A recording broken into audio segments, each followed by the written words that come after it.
একটি সমীক্ষার প্রতিবেদন বলছে দেশে প্রতি 4 জন বিবাহিত মেয়ের একজনের স্বামী তার চেয়ে 10 বছর বা তার চেয়ে বেশি বড়।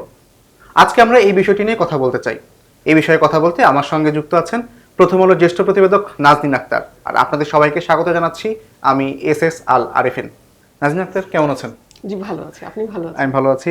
আজকে আপনার একটি খুব ইন্টারেস্টিং একটা প্রতিবেদন প্রকাশিত হয়েছে, যেটা শিরোনাম হচ্ছে 4 জনে একজনের স্বামী 10 বছরের বড়।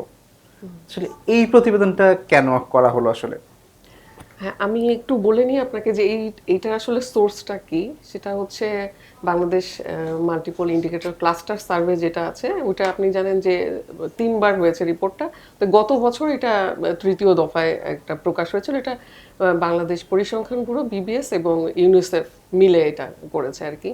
তো ওখানে এটা উল্লেখ ছিল যে আসলে দম্পতিদের মধ্যে বয়সের পার্থক্যটা কেমন। তো আমরা এখানে এটা রিপোর্টটা পড়তে গিয়ে দেখলাম যে এখানে আসলে ওরা বয়স শ্রেণী দুটো ভাগ করেছে। যেটা একটা হচ্ছে টিন এইজ, যেটা যেটা 15 থেকে 19 বছর 19 বছর। বয়সী ওনাদের একটা মেয়েদের একটা গ্রুপ, এবং আরেকটা করেছে হচ্ছে 20 থেকে 24 বছর।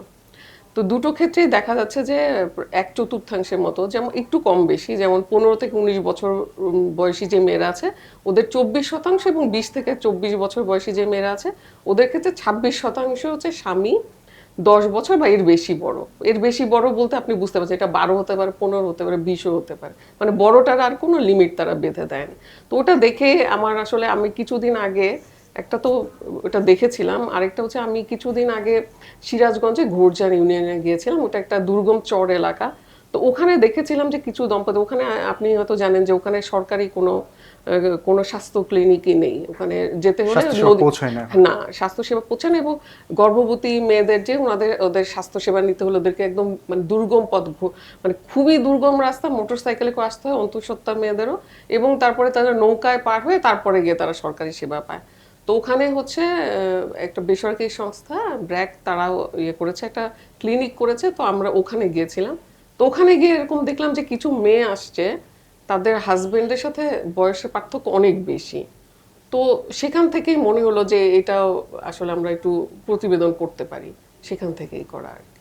আচ্ছা, তো আপনি যেটা বলছিলেন যে আহ, কম বয়সী মেয়েদের তাদের স্বামীর সঙ্গে বয়সের পার্থক্যটা হচ্ছে মানে 10 বছর থেকে শুরু করে 12-15 বছর আরো হ্যাঁ, বেশি, এত কোনো বেশি। লিমিট নেই। তো আপনি প্রতিবেদনটা করতে গিয়ে শহর বা গ্রাম অঞ্চল ভেদে কি এটার কোনো পার্থক্য দেখেছেন, যে শহরে বেশি বা গ্রামে বেশি, নাকি সব জায়গাতে একই রকম? না, সব জায়গায় একই রকম না। যেমন আমি একটু ঘুরজান চরের কথাটা আরেকবার একটু বলি। যেমন একজনের সঙ্গে তার হাজবেন্ড এসেছিলেন। ওখানে তো আপনি জানেনই যে চর এলাকায় কম বয়সে মেয়েদের খুব বিয়ের হার বেশি, মানে বাল্যবিবাহের হারটা খুবই বেশি। তো ওখানে যিনি হাজবেন্ড সহ এসেছিলেন, ওনার ওই নারীর বয়স ছিল 21 বছর, এবং এটা তার থার্ড বাচ্চা, সন্তান, মানে তৃতীয়বারের মতো উনি গর্ভধারণ করেছেন, এবং ওনার হাজবেন্ডের বয়স ছিল 30 বছর। ওনার হাজবেন্ডই আমাকে এটা দুজনের বয়সের তথ্যটা দিয়েছিলেন। তো এরকম আমি ওখানে গিয়ে যেটা দেখলাম যে ওই চরে এরকম বাল্যবিবাহটা আসলে খুবই সাধারণ একটা ব্যাপার। বাল্যবিবাহ হওয়াটাই মনে হয় ওখানে একটা স্বাভাবিক স্বাভাবিক ব্যাপার। বিষয়। এবং সেক্ষেত্রে যখন এই মেয়েগুলো তো যেহেতু কম বয়স থাকে, বেশিরভাগ ক্ষেত্রে আপনি যেমন, আমরা যেমন জরিপে দেখতে পাচ্ছি যে 24-25% এরকম হার।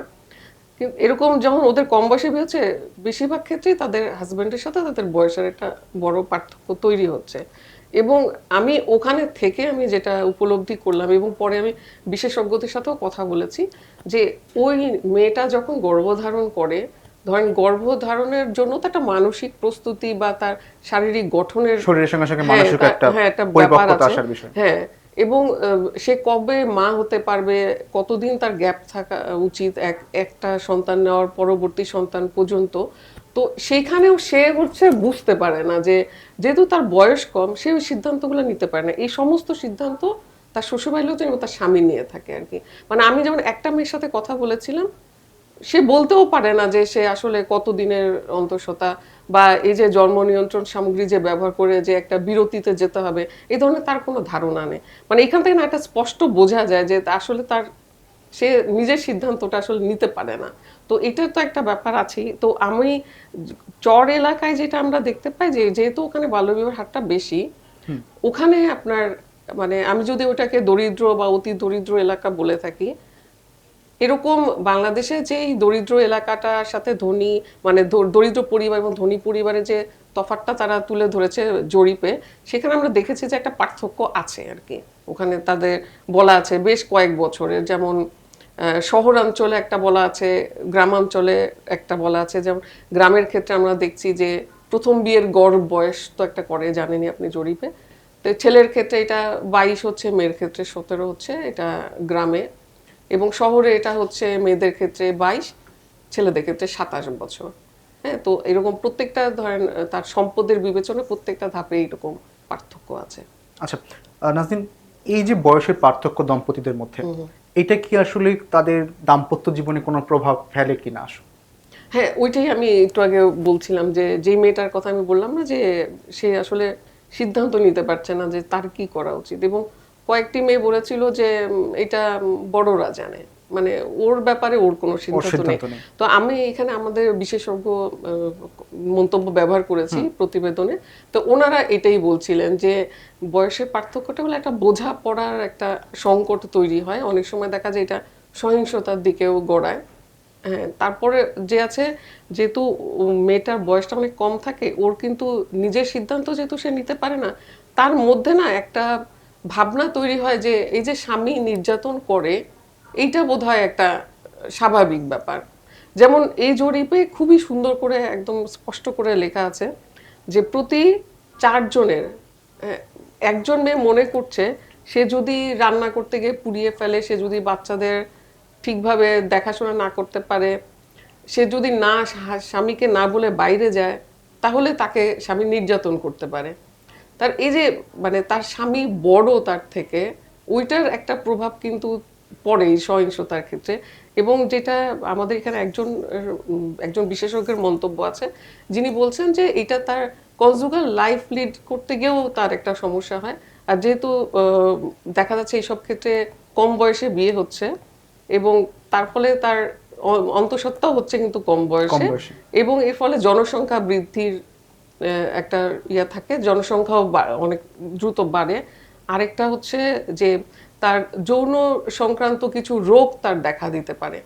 এরকম বেশ কিছু সমস্যার কথা ওনারা তুলে ধরেছিলেন, যেগুলো দেখা যাচ্ছে মোটামুটি সব দীর্ঘ মেয়াদে সমস্যা হিসেবে পরিণত হচ্ছে। জি জি জি। আচ্ছা, তো এই যে আপনার এই যে প্রতিবেদনটিতে মানে বিবিএস এর যে স্যাম্পল ভাইটাল স্ট্যাটিস্টিক্স, এখানে আসলে এই রিলেটেড আর কি ধরনের তথ্য আপনি পেলেন? দাম্পত্য জীবনের ক্ষেত্রে বা বয়সের পার্থক্যের ক্ষেত্রে বা সমবয়সীদের বিয়ের ক্ষেত্রে এরকম কোনো তথ্য আছে কিনা সেখানে?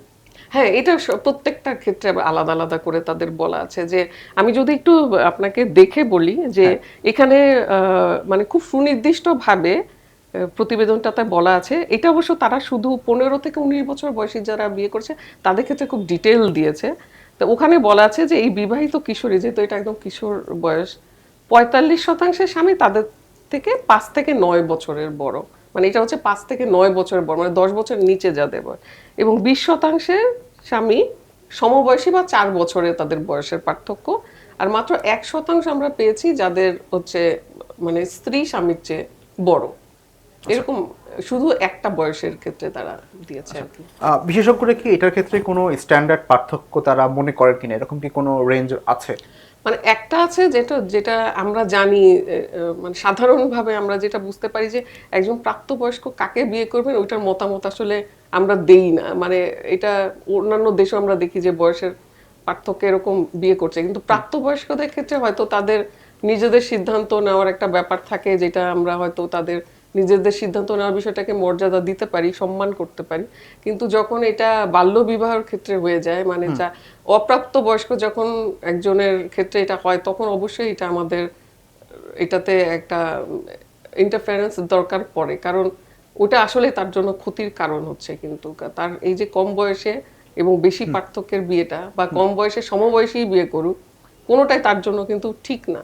আচ্ছা, তো আপনার প্রতিবেদনে একদম শেষ দিকে একটা উদাহরণ টানা হয়েছে, একটা কেস স্টাডি আনা হয়েছে, যে সেটা হচ্ছে যে 2020 সালের নভেম্বর মাসে গোপনে 12 বছরের এক কিশোরীকে বিয়ে করেন 60 বছরের একজন ব্যক্তি। এই ঘটনাটি হচ্ছে ফরিদপুর সদর উপজেলা, এবং পরবর্তীতে ভ্রাম্যমাণ আদালত ওই ব্যক্তিকে এবং কিশোরীর কয়েকজন স্বজনকে সাজা দেন। আইন কি বলছে আইনের ক্ষেত্রে এটা কিভাবে স্পষ্ট করা হয়েছে? আইনের ক্ষেত্রে আমরা তো জানি যে আমাদের হচ্ছে 18 বছরের নিচে কে শিশু ধরা হয় এবং এই বয়স পর্যন্ত বিয়েটাকে বলা হয় যে বাল্যবিবাহ। তো যেই উদাহরণটা এখানে দেওয়া হয়েছে ফরিদপুরে, সেটা হচ্ছে ওনার বয়স, ওই ব্যক্তির বয়স 60 বছর এবং মেয়েটির বয়স 12 বছর। তো মেয়েটি তো একদমই অপ্রাপ্ত বয়স্ক, সেই হিসাবে তো আমাদের বাল্যবিবাহ আইনে সাজার বিষয়টা আছেই।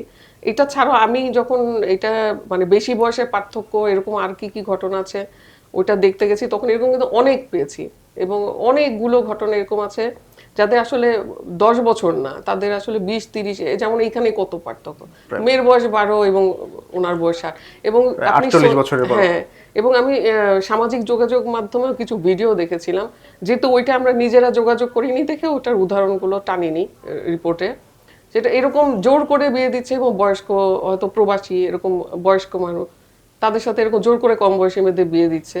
কম বয়সী বলতে হয়তো সে 18 নিচে না উপরেও, কিন্তু বয়সের পার্থক্যটা অনেক বেশি। এরকম মেয়ে খুব কান্নাকাটি করছে এরকম ভিডিও আমরা দেখতে পেয়েছি। তো আরেকটা ঘটনা আমি একটু আসলে না বলে পারছি না, যেটা হচ্ছে টাঙ্গাইলে একবার কয়েক বছর আগের এটা ঘটনা, এটা খুব আলোচিত হয়েছিল। টাঙ্গাইলে একটা ঘটনা ছিল, এরকম একজন 30-32 বছর বয়সে, সাথে 14-15 বছরে, 14-15 বা এর চেয়ে একটু কম, মেয়েটা একদম 7 বা এরকম পড়তো, সেই মেয়েটার বিয়ে হয়েছিল এবং যখন বিয়ে পরবর্তী তাদের যে সম্পর্কটার কারণে ওই মেয়েটা কিন্তু অতিরিক্ত রক্তক্ষরণে মারা গিয়েছিল। ওই সময় খুব এটা মানে খুবই আলোচিত একটা ঘটনা। তো এইসব স্বাস্থ্যগত সহিংসতা, এইসব তো ঝুঁকি তো আছেই। এই জায়গা থেকে বেরিয়ে আসতে এখন আমাদের করণীয় কি? আমাদের যেটা প্রথমেই, যেটা আমি অপ্রাপ্তবয়স্কদের দিকে যদি একটু বলি, যে আমাদের তো বাল্যবিবাহ ঠেকানো ছাড়া তো আমি আর কোনো উপায় দেখি না, কারণ এখানে তো আসলে বাল্যবিবাহ হওয়ার কারণে তার পড়াশোনা বন্ধ হয়ে যায়, তার ক্ষমতায়নের পথটা রুদ্ধ হয়ে যায়, তার অর্থনৈতিক কর্মকাণ্ডটার পথও বন্ধ হয়ে যায়। তো সেটা তো ঠেকাতে হবে। সেটা বাল্যবিবাহ ঠেকালেই হয়তো আমাদের এই এই জায়গাটায় যত বেশি যে বয়সের পার্থক্য হয়েছে এটাও হয়তো অনেকখানি কমে আসতে সক্ষম হবে এবং মেয়েটা হয়তো নিজেও বুঝতে পারবে যে তার জন্য কি করা উচিত। সবশেষ মনে হয় যে পারিবারিক যে সচেতনতা সেটা বাড়ানোর দিকে আসলে অবশ্যই অবশ্যই এটা কোনো বিকল্প নেই আসলে। হ্যাঁ, আর এই কোনো অবস্থাতে একটা মেয়েকে পড়াও, মানে সে স্কুলে পড়ছে বা তাকে আসলে স্বপ্ন দেখানো উচিত সে জীবনে কি হবে, তাই না? মানে শুধু বিয়েটাই তার গন্তব্য যেন না হয় আর কি। ধন্যবাদ নাজনীন আক্তার আজকে আমাদেরকে সময় দেওয়ার জন্য। আপনাকে অসংখ্য ধন্যবাদ। দর্শক, আমরা তখন কথা বলছিলাম একটি সমীক্ষার প্রতিবেদন নিয়ে। আমরা আপনাদের সামনে আবারও হাজির হব নতুন কোনো বিষয়ে কথা বলতে। সে পর্যন্ত ভালো থাকুন, সুস্থ থাকুন আর প্রথম আলোর সঙ্গে থাকুন।